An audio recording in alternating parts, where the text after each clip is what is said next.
If you're struggling to make sense of your baby's unpredictable sleep and desperate for more sleep yourself, I'm here to help you. Unlike us adults, newborns don't have a fully developed circadian rhythm. Instead, in the first couple of months, their sleep is driven by something called sleep pressure. What does that mean? Well, it's all about timing when they're just tired enough, but not too tired, to sleep. This is where understanding wake windows comes in as well. These are short windows of time that your baby can stay awake before they need to take another nap. For newborns, this can be as short as 45 to 60 minutes. As they grow, these wake windows will lengthen, but when they're this young, the secret is catching them before they get overtired. How many times has your baby seemed exhausted and they refuse to sleep when you finally get them into bed? Well, an overtired baby releases cortisol and adrenaline. That's where things can get tricky. Keep an eye on those subtle sleep cues: yawning, rubbing their eyes, even zoning out, and start getting them ready for sleep.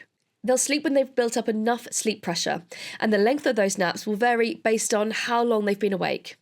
At around 2 to 3 months of age, their body starts producing melatonin, the hormone that helps regulate sleep.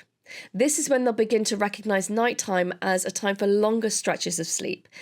You can help them along by keeping things consistent, like a calming pre-sleep routine. And that brings me to my next tip.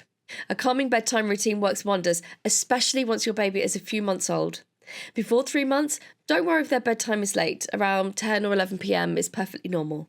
But by establishing a simple routine early on, like a gentle nursery rhyme, a feed, or even a soothing massage, you're setting the stage for them to wind down as they grow. This isn't sleep training. It's establishing repetitive sleep cues. Like I said earlier, after about 3 months, you'll likely see a shift to longer stretches of sleep at night, and that's when this routine really starts to pay off. But routines aren't just about making things easier for your baby, they're also important for you.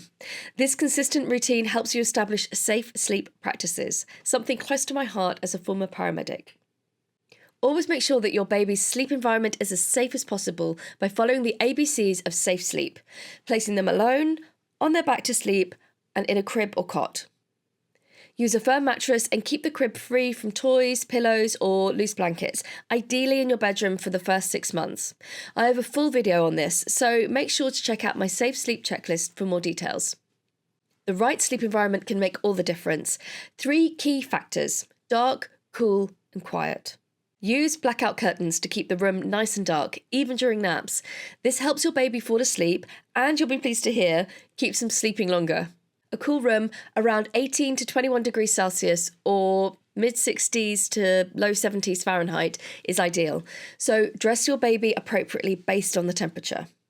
I've put a link to a free downloadable chart in the description below telling you exactly what to dress your baby in at night, so don't forget to grab that before you go. And of course, quietness. If you've got a noisy household like many of us do, consider a white noise machine to drown out the distractions. Just be careful with white noise. It's tempting to turn it up really loud to completely cover all other sounds, but the safe limit is between 50 and 70 decibels, with the machine about 7 feet from your baby. Something else that can make a real difference in your baby's sleep quality is learning when to not rush in. What we aren't told in baby classes is that babies can be quite active sleepers. It's totally natural to hear your baby make a sound, and our instinct can be to immediately jump in to settle them back down. But newborns spend a lot of time in REM sleep, which means they'll grunt, wiggle, and even cry out when they're still completely asleep. Unlike us, they don't have sleep paralysis during REM, or REM sleep, so they move around a lot more. It's worth remembering that rushing in too soon can actually wake them up unnecessarily. Give them a few moments to see if they settle down on their own. Even if they do fully wake and it's not milk time, give them a little while to try self-settling. This skill is the key to linking their sleep cycles. Over time, you'll get really good at recognising whether they're just in light sleep or truly awake and actually needing you. Okay, what do you do if your baby does wake up during the night and doesn't self-settle? I'm not a fan of the quiet out method, so I think you do need to go in and settle your baby if they're fully awake and not self-settling. The goal is to always handle it as calmly and quietly as possible so they can get back to sleep quickly. Here are my tips. Check the nappy. If it's just wet and they're not uncomfortable, you can often just let them be until morning. But if it's dirty or your baby tends to get nappy rash, it will need changing. Keep this quick with low lighting and minimal interaction. Have everything ready ahead of time like wipes and a fresh nappy so you're not scrambling around in the dark. Check if they're hungry. Of course, newborns will naturally wake up during the night for feeds. This is inevitable and necessary, as their little tummies can only hold small amounts of milk at a time. If your baby seems hungry, go ahead and feed them, but keep the environment calm, like we just talked about, so your baby understands it's still sleep time. Try breastfeeding or bottle feeding in the same spot each time to create a comforting, familiar routine. But change the nappy first so you don't disturb them again after their milk. Help them resettle. Once you've fed your baby or changed them, or if they weren't hungry or wet to begin with, focus on helping them resettle. Gently rock or sway them, offer a dummy if they're using one, or lightly pat their back. Keep your voice soft and movements gentle. Sometimes all it takes is a few moments of calm to get them back to a peaceful sleep. And remember, try not to overdo it.